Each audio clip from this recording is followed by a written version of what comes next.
Sé que esto es impactante, pero fui el vagabundo al que ayudaste. Quiero agradecerte por tu increíble amabilidad. La lluvia cae sin piedad sobre el asfalto cuando Sofía Morales terminó su turno en el pequeño café de la esquina, un lugar abierto las 24 horas donde el café era barato, la vida era dura y las personas casi nunca eran lo que parecían. Tenía 28 años, otras marcadas por el cansancio, y un corazón demasiado grande para un mundo que rara vez recompensaba la bondad. Cada noche, al cerrar la calle, miraba por la ventana esperando ver la misma silueta, un hombre alto, encorvado por el frío, con un abrigo gastado y zapatos rotos.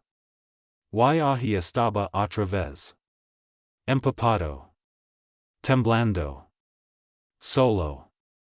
Entró en silencio, como si pidiera permiso al aire para existir.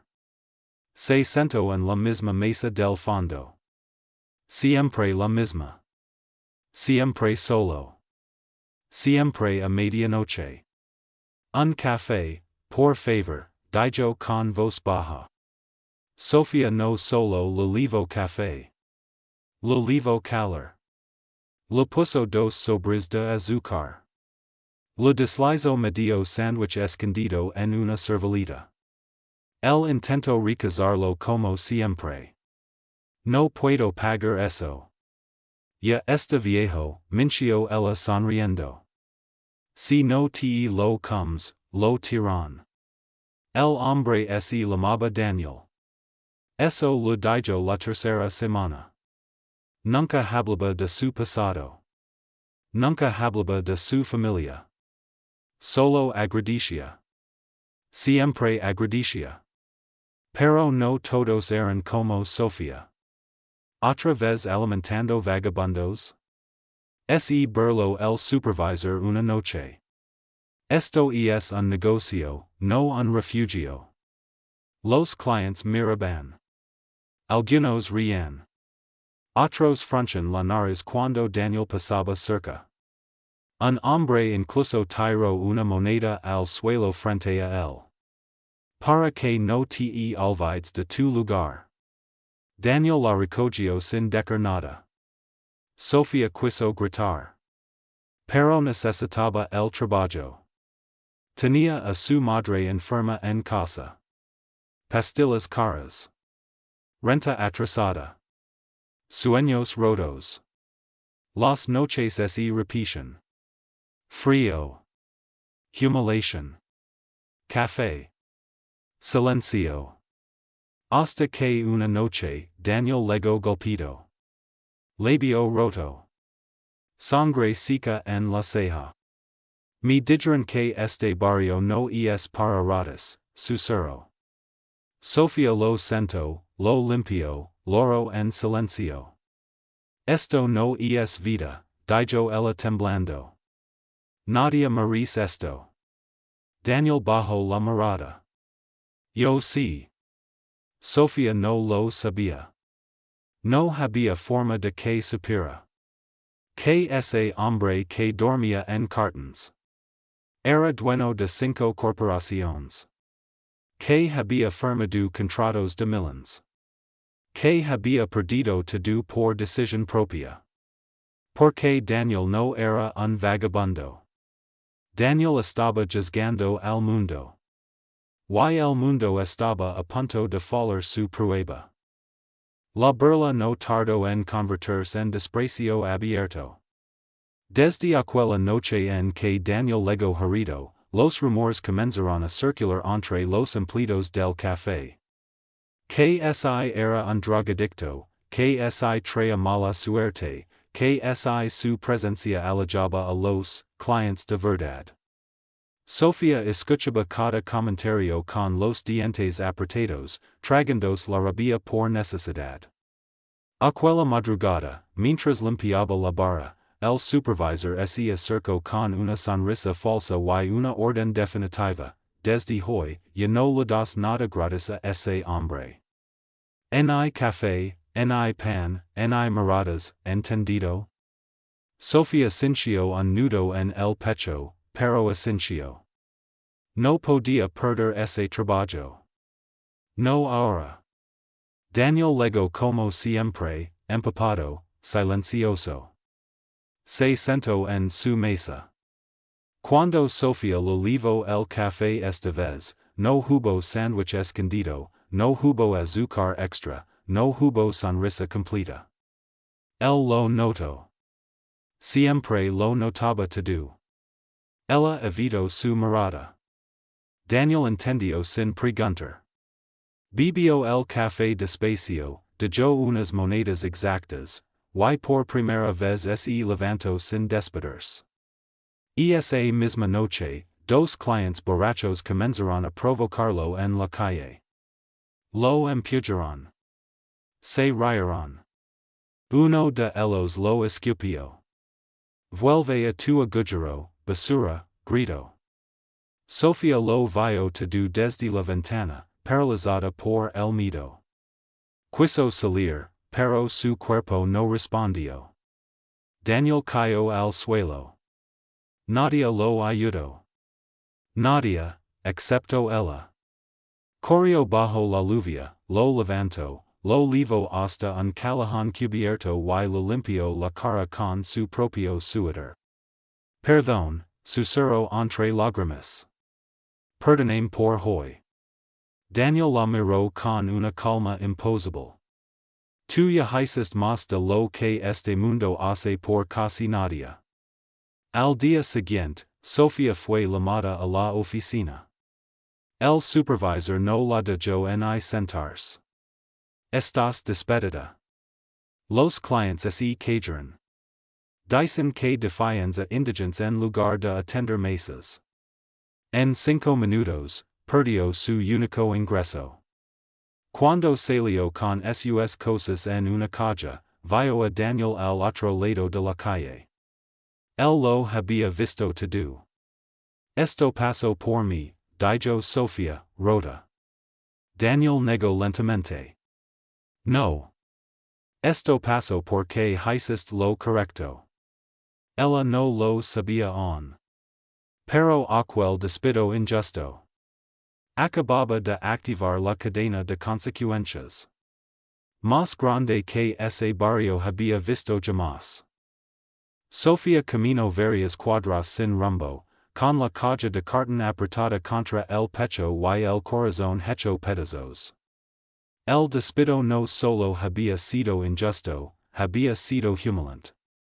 Pensaba en su madre, en los medicamentos que ahora no podría comprar, en la renta atrasada, en los sueños que siempre parecían romperse justo cuando intentaban levantarse. Las luces de la ciudad brillaban indiferentes ante su derrota. Cuando levantó la vista, Daniel estaba caminando a su lado, en silencio, respetando su dolor. Puedes odiarme, dijo él finalmente. No te culparía. Sofía negó con la cabeza, con los ojos llenos de lágrimas. No te odio, me odio por no haber sido más valiente antes. Se sentaron en una banca del parque bajo un farol parpadeante. Sofía, sin saber por qué, lo contó todo, la enfermedad de su madre, las deudas, el miedo a quedarse sin nada. Daniel la escuchó sin interrumpir, con una atención tan profunda que dolía. Por primera vez, fue él quien tomó su mano. Mañana, dijo con voz firme, quiero que vengas conmigo a un lugar. ¿Donde? ¿Donde puedas volver a empezar? Ella sonrió con tristeza.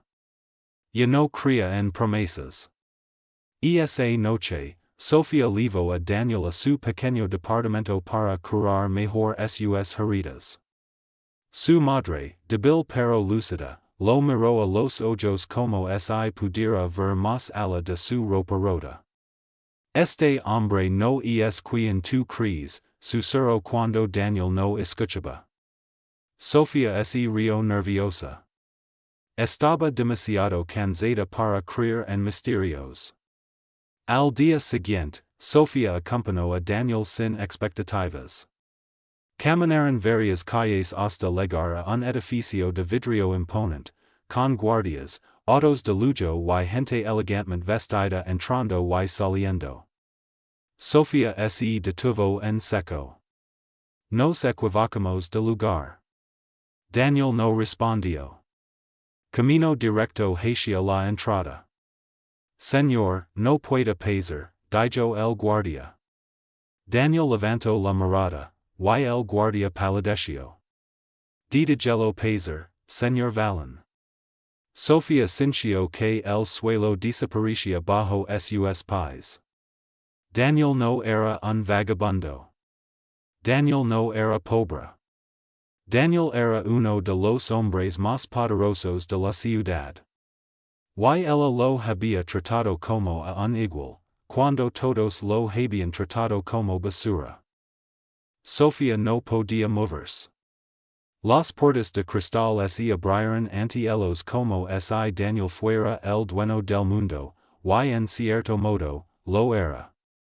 Los empleados lo saludaban con respeto, los ejecutivos se detenían al verlo pasar, y los guardias bajaban la cabeza. Sofía caminaba a su lado con la respiración agitada, sintiéndose invisible dentro de su ropa gastada. Todo lo que quería saber de él se había derrumbado en segundos. ¿Por qué fingiste todo esto? Susurró cuando entraron al ascensor privado. Daniel tardó unos segundos en responder. ¿Por qué necesitaba saber cómo trata la gente a quien no tiene nada? El ascensor subió en silencio.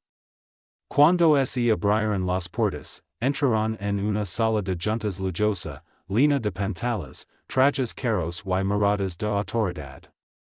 Entre los presentes, Sofía reconoció a alguien, su ex-supervisor. El mismo que la había despedido. El mismo que se burló de Daniel. Ahora estaba allí, nervioso, sujetando una carpeta con ambas manos. Señores, dijo Daniel con voz calmada, hoy no hablaremos de inversions. Todos guardaron silencio. Hoy hablaremos de carácter. Las pantallas se encendieron. Aparecieron videos de seguridad del café. Las burlas. La moneda en el suelo. El despido de Sofía. El ataque en la calle. Cada escena cayó como un golpe. El rostro del supervisor se volvió blanco. Usted, dijo Daniel señalándolo, dirige nuestro servicio de suministros externos, y humilló a una mujer por ayudar a alguien que creyó inferior. El hombre intentó hablar. No pudo. Está despedido. Y su contrato queda cancelado de inmediato.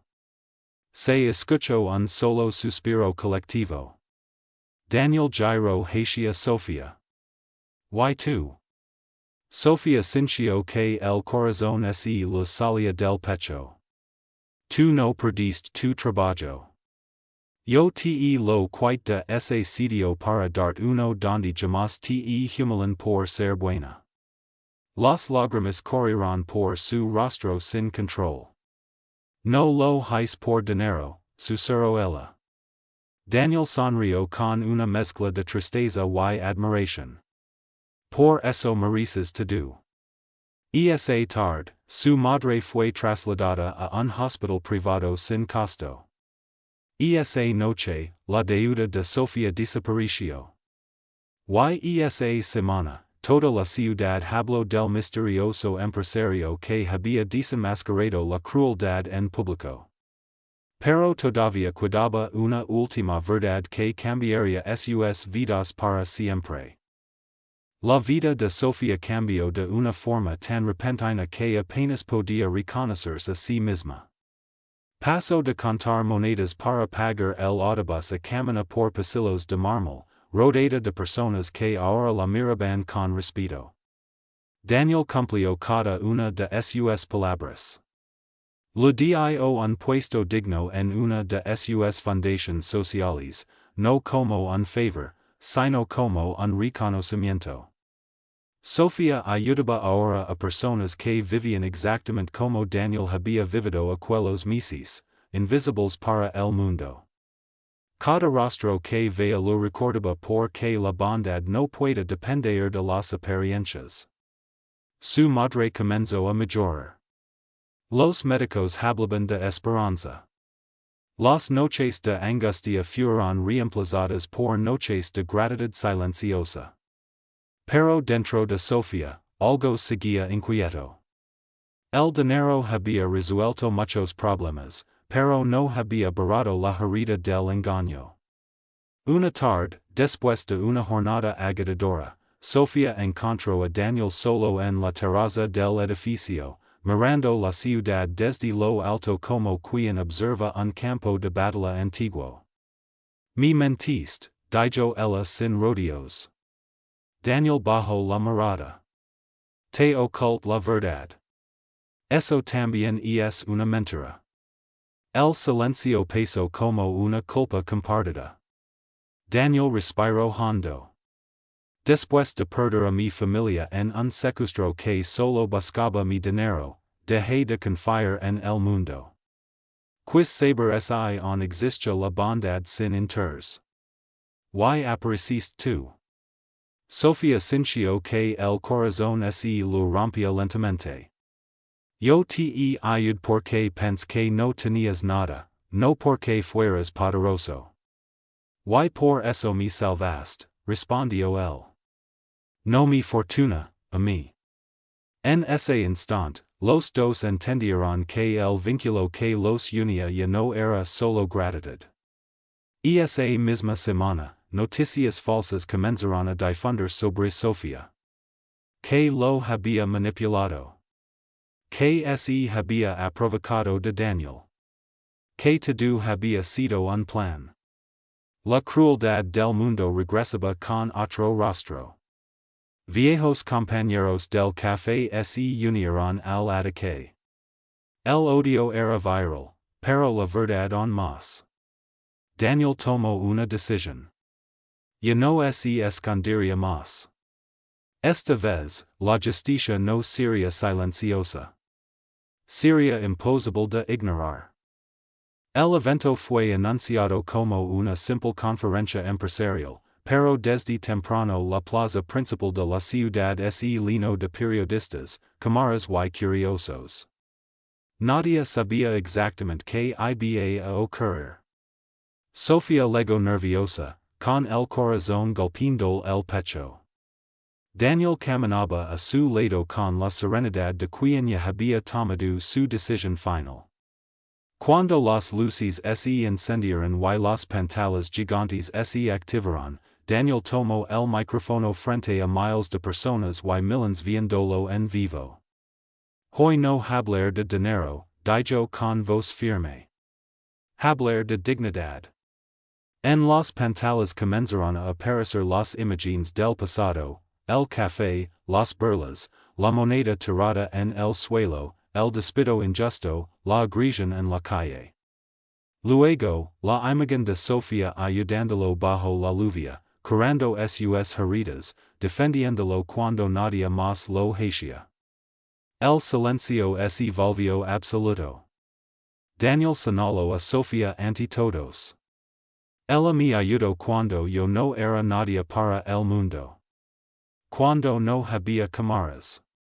Cuando no había promesas. Solo frío, hambre y desprecio. Los mismos que la habían difamado bajaron la mirada. Los que se burlaron, hoy temblaban. Los que la despidieron, hoy eran solo nombres en una lista de vergüenza. A partir de hoy, continuó Daniel, Sofía dirigirá la nueva red nacional de apoyo a personas en situación de calle. No porque yo se lo regale, sino porque ella lo merece. Las lágrimas corrieron por el rostro de Sofía mientras el público se ponía de pie. El aplauso no parecía terminar nunca. Su madre, observando desde un asiento especial, lloraba de orgullo. La joven que había sido humillada, despedida y despreciada, ahora era símbolo de esperanza. Cuando todo terminó, Sofía miró a Daniel con los ojos llenos de emoción. Yo solo hice lo que cree correcto. Daniel sonrió. Y por eso cambiaste más vidas de las que imaginas. Esa noche, la ciudad no habló de un multimillonario. Habló de una mujer humilde que eligió la bondad cuando nadie la estaba mirando. Habló de respeto. Habló de justicia. Y, por primera vez, muchos entendieron que nunca se debe juzgar a nadie por su apariencia, porque el corazón no es mide por la riqueza.